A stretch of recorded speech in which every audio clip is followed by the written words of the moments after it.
السلام عليكم ورحمة الله وبركاته. soo dhawaada asxaabta, magacaygu waa Maxamed Ibrahim, waxaan ahay graphic designer. Halkan waa Creativity Academy. Sida la wada socoteen waxaan bilaabnay course graphic design. Kanina waa cashirkeeni labaad ee Adobe Photoshop. Waxaan ku baran doonaa introduction Photoshop interface.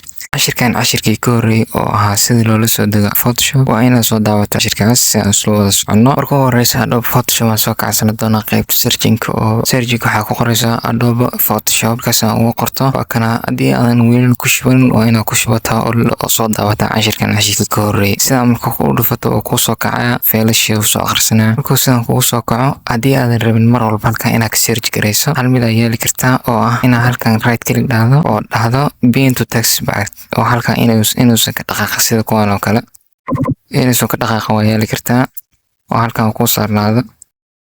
Marka u gudagalno qaybtan u horeysa waxaa la yiraahdaa recent files oo ah shaqooyinkii aad hore u qabatay. Haddii aad ka cusubtay oo hadda ku shubatay waxaan kuma soo bandhigi doono, laakiin aad shaqooyinkan ku qabtay waa kuwan oo uu soo bandhigay xilliga aan qabtay, taariikhda iyo saacadda uu soo bandhigay. Qaybta haddii aan rabo inaad gudaha u sii galan calaamadan ay ku qoran tahay BS aan ku dhufanayo. BS waxa laga soo gaabay B photo iyo S Photoshop. Gudaha markaas aan u galno waa kana qaybtii aan naqaanay halkan oo nakeenaya diyaarnana ku noqono qaybtan oo ku qoran tahay home. Halkaas ku dhufanayna oo hadda banaankiisa nakeenay oo recent files mid ka mid ah ku dhufanayna si aan soo la aragno qaybaha ugu muhiimsan oo loo baahan yahay inaad barato. Qaybtan ka horeysa oo fileska la halkan oo helbidan waxaa loo yaqaanaa menu la yiraahdaa waa qaybta laga control Photoshop. Qaybtan ka hooseysan waxaa la yiraahdaa control banner ama option banner oo ah qayb walba halkan ka mid ku dhufato option gooni halkan ku siinaa oo dheeraad ah. Hadda waa kan text oo kale ku dhufano qaybta farta laga bedelay wixii dhan halkan ku soo saaraya. Kana farta harta saaran kartaa waana ka bedeli kartaa kalarka meesha laga bedelay farta mid walba halkan ka mid ku dhufato option gooni ku siinaya. Layers oo kale ku dhufan waa tan qaybta kalarka laga bedelay qaybta stroke wixii dhan qayb walba ka mid ku dhufano option gooni u siinaya. Sadraad qoftan waxa la yiraahdaa option banner ama control banner. qaybtan ka hooseysan waxaa la yiraahdaa tabs oo ah meesha qaad taabo ku taada hal taabo noo yeelana. haddii arnana mid kale ku soo darsan waa kana menu leenahay create oo ah meesha waxaa noo soo darsamay tab kale oo hal taabo ay laba taabo noqdeen iska tirina. hadda halkan tab noo yeelo. qaybtan kale waxaa la yiraahdaa tools oo ah qaybta ugu muhiimsan Photoshop oo markii aad rabtid inaad project dhiso qaybta laga maamulo waaye. move toolkiyo layerska dhammaan halkan oo tagi doonaa in ashir gooni ka sameyn doonaa. qaybtan waxaa la yiraahdaa tools. inta oo tagna qaybtan kale waxaa la yiraahdaa banners oo ah qaybta layerska wixii dhanba kalaradii gradient dhammaan oo meesha ku jireen. meeshan waxaa ugu sii